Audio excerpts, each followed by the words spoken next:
Alrighty guys, we're done work for the day. It's half day friggin' Thursday. Currently just afternoon. Just got out of work. Gonna head over to the pet store, get Scruffy some food.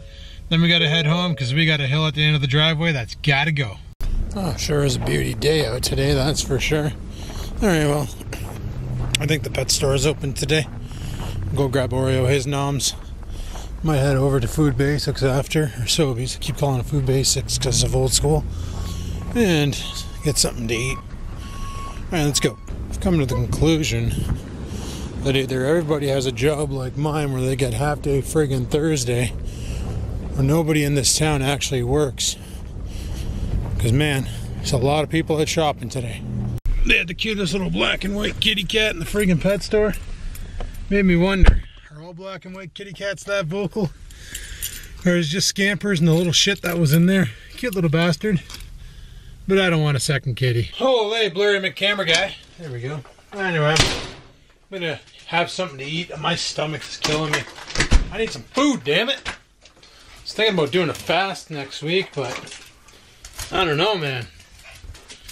With the way I've been training lately with all the weight gain, or the weights and all that, I don't know if I really want to do a fast, because like I've been hitting her pretty hard in the gym, as well as doing other things like the snow removals and all that. It's really I'm starting to notice things on my body which I never noticed before, such as like veins popping out where there were no. You got plenty of food, you little shithead. But yeah, like veins popping out where veins were never popping out and stuff like that.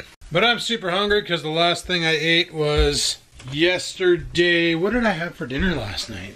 Oh yeah, I ate pork chops. That's right. And then for lunch I had a Caesar salad. And today I haven't touched any food. So I'm gonna have a bite to eat, and then we'll go out and blast the driveway. And maybe the neighbors too. Oh, I made a mistake. I got really tired. I was sitting there, I ate my lunch, and I'm like watching YouTubes and passing out at my desk. Just, you know, all friggin' dazed and confused. Like I got friggin' slobber knocked. And I was like, you know what, I'm gonna go lay down for a little bit. Maybe there's something going on. Maybe I'm getting sick or something. Usually you listen to your body. Your body's sore, you know. You figure out why, you solve it. Your body will be happy with you. Well, when your body's tired, go have a nap. Let your body readjust. Come back at it fresh-minded. Now, what I want to do is I want to go out to the truck real quick and see if I can find my GoPro skeleton case. I want to shoot a different kind of scene with the snowblower. I'm sick and tired of the stationary camera ones. The thing is, I know I have, wow, it's got to be like 3 degrees out right now. It's super warm out. Well, it was all blue sunny skies earlier today, and now you look at the skies and it's all gray and gloomy. But I know I have a way to mount the snowblower to a surface. Okay, let me look around back here and find that case. I thought for sure I left it out here. Alright, turns out I was wrong. What I left out here was actually the suction cup with the GoPro mount on it. The 2 slits, and then you slide your GoPro skeleton case in to put the bolt through tight in place. From back when I was using the GoPro Hero 6, or the one that I got before I bought this camera, to try and replace the Sony camcorder with something more compact. Which means, oh, that friggin' case has to still be in the house somewhere. I really do like filming those snowblow scenes though. They're kind of fun. But I remember a couple years ago, I did some where I strapped the GoPro. Oh, I wish I knew where the skeleton case was. Where I strapped the GoPro. Oh, that's the headband. To the side of the snowblower, and then went for a rip. And the video footage was probably some of my favorite to edit. Let me look around in here and see if I can find it. So here's the problem. I have absolutely no idea where the hell that skeleton case is, when the last time was that I used it. Because let's face it, the GoPro I was using for the longest time was the Hero 4, which is this GoPro right here. Okay, I've been using this here in that aluminum case I bought off of Amazon's. That aluminum case is not waterproof. This thing here in its naked form is definitely not waterproof. So, putting that in that case, strapping it to a snowblower is a great way to wreck a $400 camera. This is the reason why I like the GoPro Hero 6 in the Sessions, is because they're waterproof right out of the packaging. Like, you just, you know, hook them up and go. And you got waterproofness right there. Yeah, this aluminum casing right here, this is, but there's no, like, it's wide open lens access, wide open everything, like it's a skeleton case. And I don't know where the plastic case for the GoPro Hero 4 went. I thought it was in the GoPro Hero case, like I have this little traveler case for it, but it's not in there. And I checked, I'm just rechecking right now, but I checked the back area, all those totes back there, to see if maybe I accidentally left it back there, and I didn't. And now I'm just checking this tote up here because I never checked it to see if I have the skeleton case in here, and so far I'm lucking out. I don't have it. Every other worthless piece of crap I own is in here, but not the freaking skeleton case. I don't think I would have left it in the garage attached to anything. All I know is it already has a shoe on it for running into, it's not back here, buddy. Any chance? Just a webcam for a PlayStation 4. Yeah, I don't know where the hell I put it. So this is one of the problems of being a YouTuber, is that you put shit places and you can't remember where you put them, and you can't reference a video either because it happened off camera. And I'm over here just at the SimRig desk to see if maybe I stoved it in here, and I definitely did not. Well, shit guys, I don't know. But I'm burning daylight trying to find this stupid thing. So, needless to say, I think I might give up on it. And leave it back here. Yeah, I checked all of these. These are all empty. So, unless it is in the garage, which it could very well be. Anyway, I got it in my pocket. I leave it up here by chance? No. Okay, well, frig it. I'm gonna leave you guys in here. Let's get out there, grab that blower, and clear the end of the driveway. Mouthface.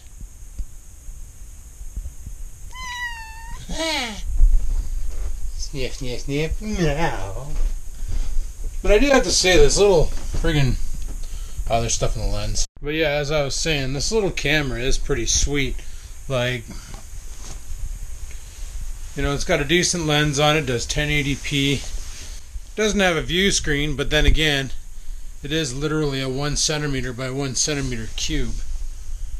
I just wish they could have made it a little bit bigger and put a hot jack on it for the bottom. Not a hot jack, but like a 1/4 inch tripod mount on the bottom of it. That would have been cool. I really don't need a hat for today, guys. The weather outside is ridiculous, but I am wearing my shit kickers. These super lineman boots. These things give you traction like no other. Well, it's already starting to snow again. Supposed to get another 20 to 25 centimeters tonight. And then some more over the weekend.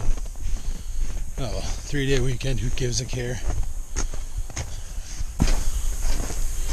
Alright, let me, this light switch still works? Yeah. Okay, so that's the connection for that one. I didn't leave it over here by chance, did I?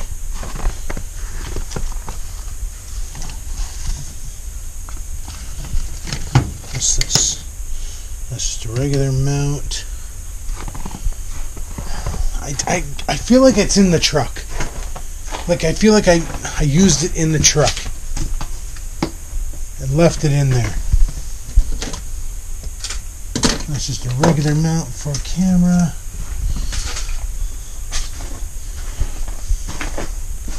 Like it worked its way under a seat or something. I don't friggin' know. I gotta go check that truck one more time, but even if I do find it, I don't know if I have the other piece. I don't think I do. Because I had that one piece that gave you a 1/4 inch tripod jack, and it was literally strapped to a bar.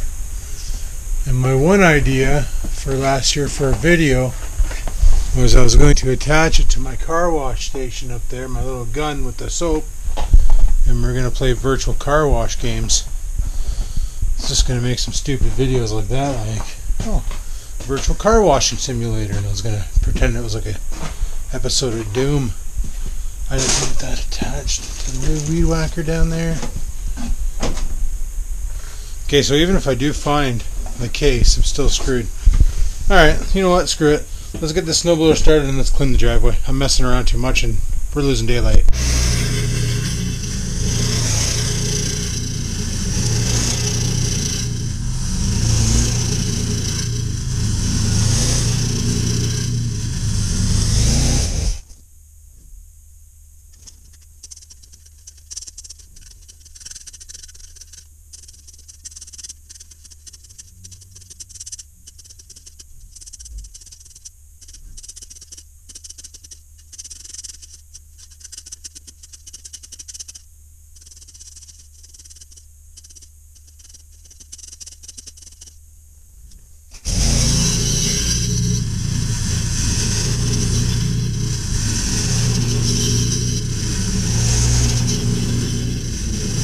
Well, we just got done, and I don't know if you can see this, but there's more snow coming down. Got big dirty flakes. Feels like I just made tomorrow's job a little bit easier because there's going to be another bout of blowing. Starting to run out of room on the front lawn. Alrighty guys, I have no idea how bad it's coming down there. It's about 6:30 now. I'm going to go downstairs and make a pre-workout check. I'm going to let the dog out because it's been a hot minute since he's been outside. He's probably got a rock one because he had some food. And he's looking at me kind of funny. And usually when he gives me that look, it's because he's, you know, got a drop ass with class. Man, I wish this cat would leave my cupboards closed. I don't know why she has to keep opening them. Freaking thing is weird. But, oh my goodness. Man, we already got a lot of snow out there. Yeah. So I'm gonna go rock a piss. We're gonna make a pre-workout shake. I'm gonna hit the gym tonight. Just waiting for Stumpy to come back inside. I think he's out there just... Yeah, he's out there just crunching one. He's so happy because I cleared off his poop pad. He just looks like a ball of coal, totally dropping ass. Such a little idiot. Oh my god. Have you guys ever seen that video going around on Facebook called Animal Metallica or something like that? And it's basically they take a bunch of animal sounds and reproduce Master of Puppets. Have you seen that one? I should find it. I got it on my Facebook. I should share it to the Facebook fan page because all the singing is actually done by a Pomeranian, where Buddy's like holding it by the mouth, and he's like the dog's growling, but he's doing like a pinch to like close and open the dog's mouth. It's just so awesome. The fact that they used the Pomeranian for the whole lyric section just lets you think exactly what exactly is James Hetfield. Guy's a freaking Pomeranian. How did this tree work out? No way. Is this actually empty? Well, when you got that less in there, just put the whole bottle into it. So we're gonna have to go to Walmart and buy some more because we're fresh out. This is the good kind, the Explosion Plus Ripped. This has carotene in it, coffea, carnitine, bella-alanine, and arginine. Bunch of shit that I have no idea. Hey puppy, want back inside?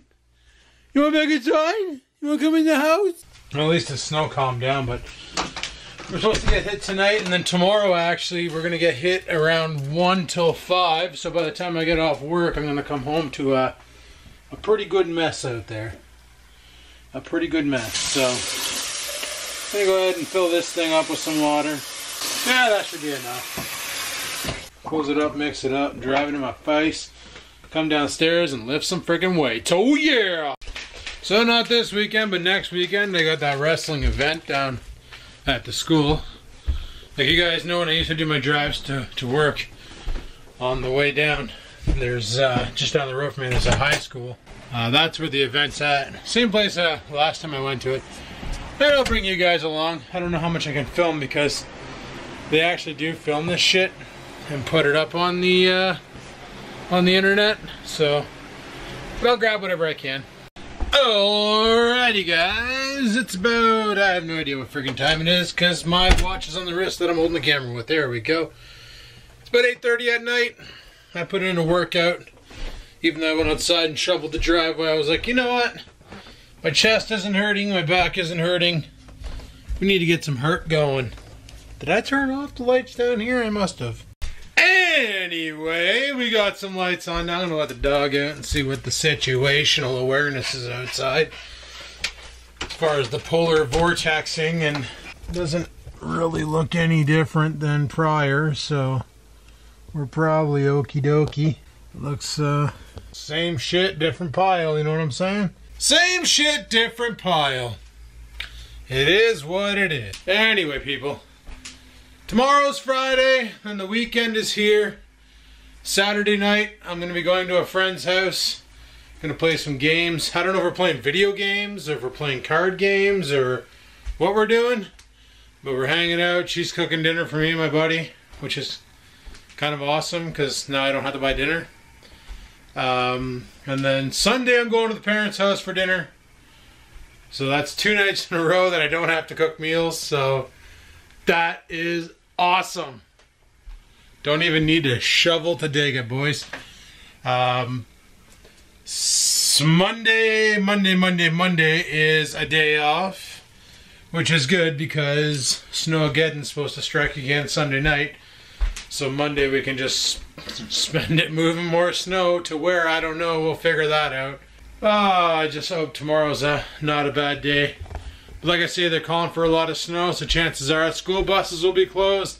And Monday being a holiday, chances are a lot of people either A, they're going to be last minute heroes trying to get shit done before they go home and not have to worry about it come Monday, or B, a lot of people are going to work half days tomorrow and the afternoon is going to be deader than a doornail, and come Tuesday it's going to be more busier than a hooker on Saturday night. So, funny story though, today at work, I asked my boss the other day if I could use him as a reference on my resume, because I want to apply for this job here in North Bay. And he kind of beat around the bush. He doesn't want me to go. Today he told me, he's like, listen, like, if you do happen to find something, you know, before you jump the gun and go to it, please do us a favor and let us know what they're offering you, what kind of stuff, because we don't want to, they don't want to see me go, because a lot of the plebs they have working there, they can't. And then, like, I've been doing this kind of work since like 1998. So I've been troubleshooting. I got, you know, over 20 years of diagnostics in me. Come on, Oreo. They don't want to see one of their prime estates take a bounce, because, you know, I'm doing great. The clients love me. And like, this is what's funny is, you guys remember I did a video about surveys? Well, when I worked at the call center and working at this place here, we have surveys. So like, every time you do an interaction with a client, whether it be phone, over the phone, it automatically emails them when we close a ticket. When we actually have to go to their desk and do work, it emails them when we close the tickets. Every time you close a ticket, resolve it, an email sent to the client and lets them know, hey, how was your service with this individual? Well, since I've been on days, because on the night shift, you know, with the emails and all that, emails are literally somebody makes a request. It's not stuff you can fix. It's more of a trap and route situation. So you basically grab the information and you send it to the right group to have them do whatever they got to do. Unless you can do it, then you resolve it, but a lot of the times surveys aren't really done for those. It's when you're on the live interactions that surveys are done. Well, since I've been on days, every week I'm either in first or second place for the most surveys and, you know, the best experiences from the clients. And management sees this. They're like, wow, you know, like, this guy's really giving her. He's really pushing it. He's doing a fantastic job. But here's the problem with fee for service, like with these contract companies. And I talked to the managers about this today. I can talk to my boss till I'm blue in the face. I can let him know, hey, you know what? I deserve more pay.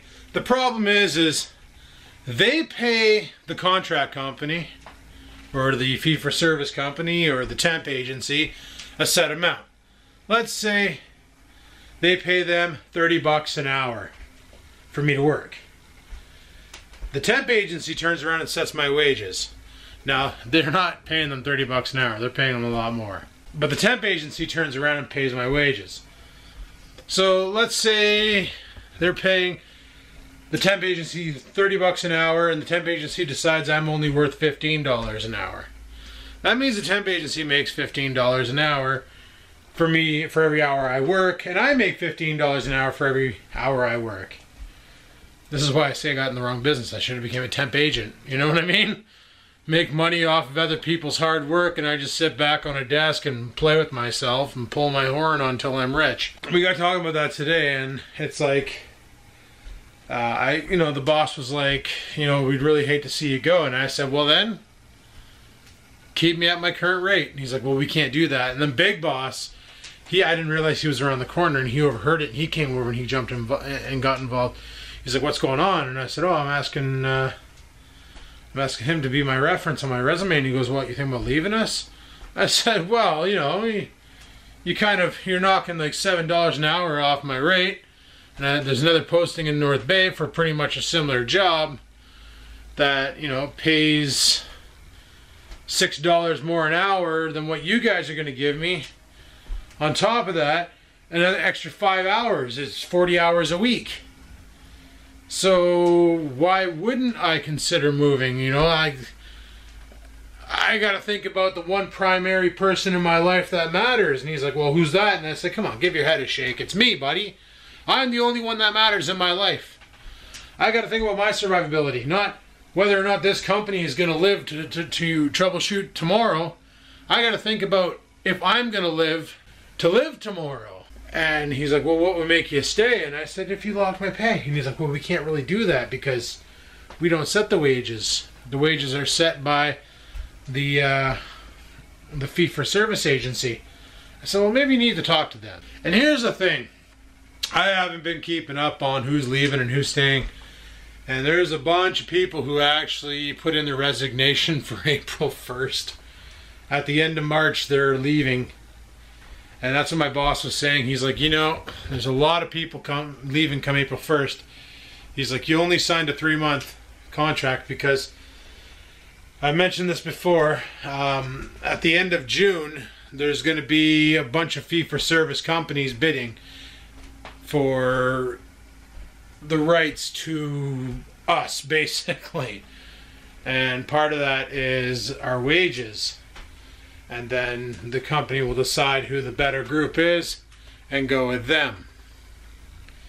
And they're trying to say that we're going to get better money. But here's the thing with it.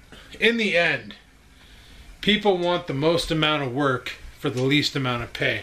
And one of the jobs that I actually interviewed for last year before the whole us going to our new rates after Bill 148 came into play was an IT job at a local place here in town. You literally ran the network, ran all the personal computer. Like, if there was a problem with the PC, you were the one troubleshooting it. And you know, let's say Joe Blow drops his laptop, cracks the screen. Well, you're the one disassembling the entire laptop, putting a new screen into it. Unless it's under warranty and you can ship it off and have it fixed.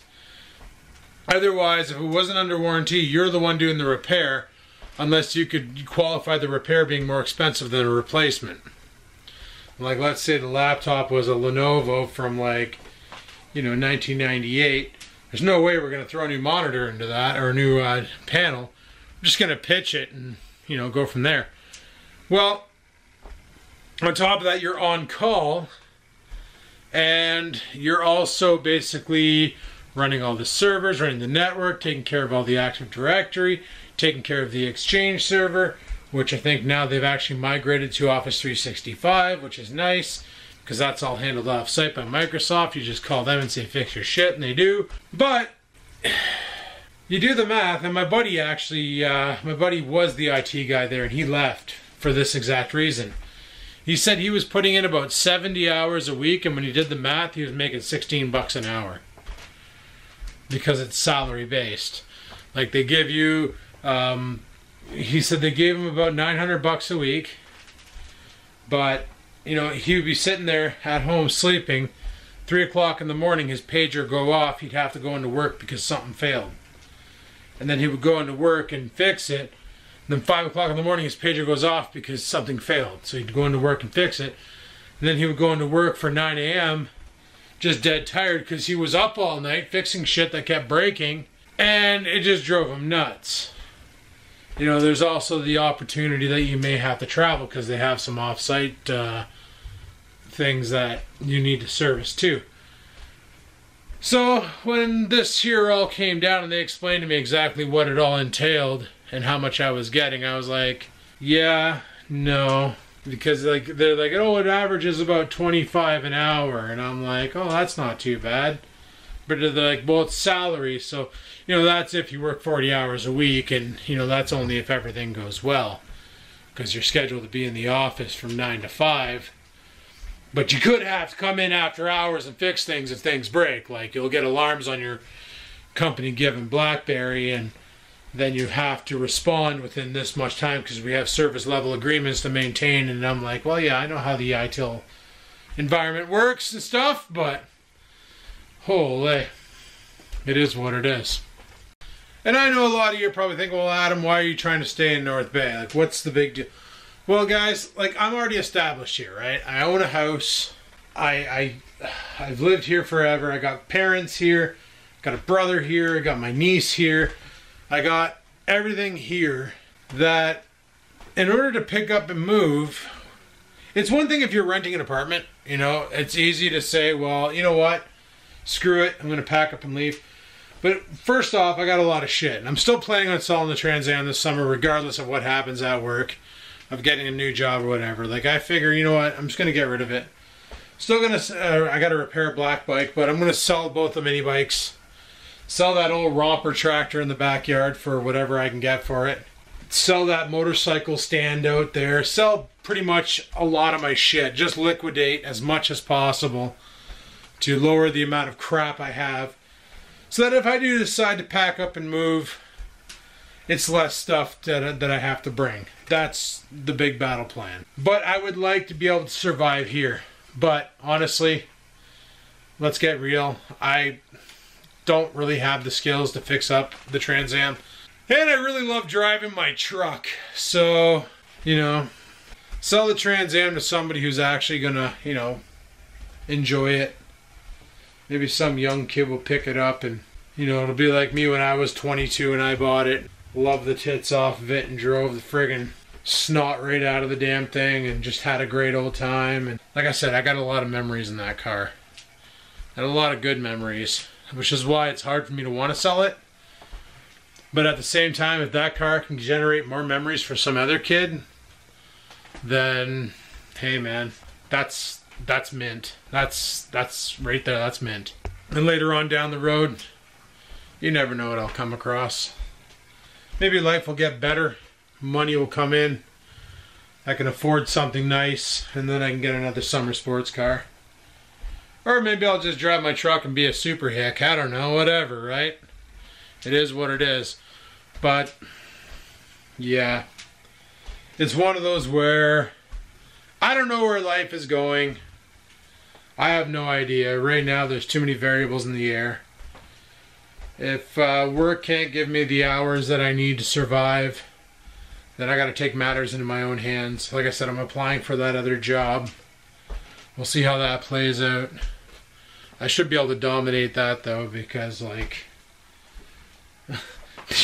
Funny thing is this job I'm applying for, I actually did this job back in like 1999. But I did it as a student, therefore I only made $8 an hour. And this job pays like $28 an hour now. But like I've already done it. So it's like, are you serious? Like I'm a friggin' shoo-in. So we'll have to see how that goes. I've got everything set up in my resume. I just gotta, you know, send it, and I'm gonna send it. Hopefully I hear something back. Do that interview process nonsense and get a real job. One where I'm actually getting paid by the people I'm working for, not getting paid by the company that was hired by the company I'm working for to hire me. Like, it's so ridiculous. The people I get paid from don't even know what I do in a day. They don't even see the work that I do in a day. They have no idea what gets done. They're... And it's funny because I was chatting with my boss about it today, and he literally said, he goes, "You're the legalized version of a hooker." And I said, funny story is, I think I mentioned that on my YouTube video. And he went, "Yeah, I know." Because, like, he watches this shit. And you're probably all thinking, "Oh, frig, your boss watches this and you said all that?" Well, it doesn't matter. Because this has already been discussed with him. He knows what's going on. He knows what's going on. He knows that life's stressful. He gets people walking up to him daily talking to him about what's going to happen. Like I said, there's a guy at work who just bought a house.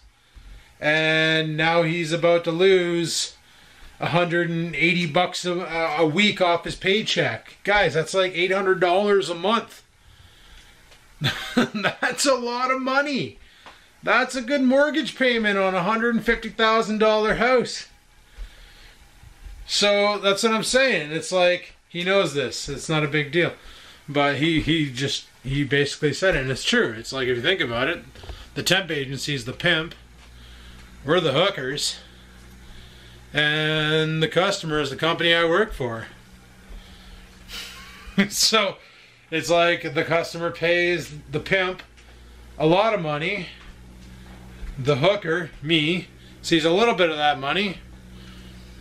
And I'm supposed to be happy about this? This is why if Uncle Dougie was really for the people, like if he actually was for the people and not for his people, the business people, he'd probably try to implement some sort of a policy in the labor regime saying that temp agencies are only to be used for temp work, and if you've been with a temp agency for longer than 2 years, the company is required to hire you full time. Because honestly, if you've been working under a temp agency for more than 2 years with the same company, isn't that a sign that they kind of sort of maybe need you and should consider hiring you? That your loyalty to that brand, to that company is there? Am I wrong on this thought? Like, let me know in the comments below. But don't you think that if it was just a temp gig, like there's some people there who've been, like the one guy's been there so long that he's actually seen the temp agencies change hands. He's been with 2 other separate temp agencies prior. So it's like his loyalty's there. Why is he not full-time? He's been there for 12 years. Going from temp agency to temp agency to temp agency. Why is he not full-time? I don't get it. Nobody gets it. Nobody understands it. It's ridiculous. There should be a stipulation. If you've been hired on for 2 years plus and there's no consideration to want to terminate you for performance reasons, then they should have to bring you on full time. If Uncle Dougie was really for the people, he would have put that in Bill 47 instead of just cocking over the program. But that sea-sucking son of a bitch is all about friggin' protecting his buddies who are businessmen and doesn't give a shit about the workers. So, screw that pleb. He can go eat a bag of dicks for all I care. But anyway, people, I'm going to shut the video down here. I've been pacing back and forth now for a little while. And 3,000 calories down. It's 8:46. I've basically wasted 16 minutes of my life. Not really. I've been making videos. That's awesome. But I've been basically sitting here pacing back and forth for 16 minutes chatting with you guys about this. And I'm going to shut her down. Friggin' eyeballs itchy. I got to rock another piss. So until next time, people, stay classy, keep her sassy, and keep on vlogging.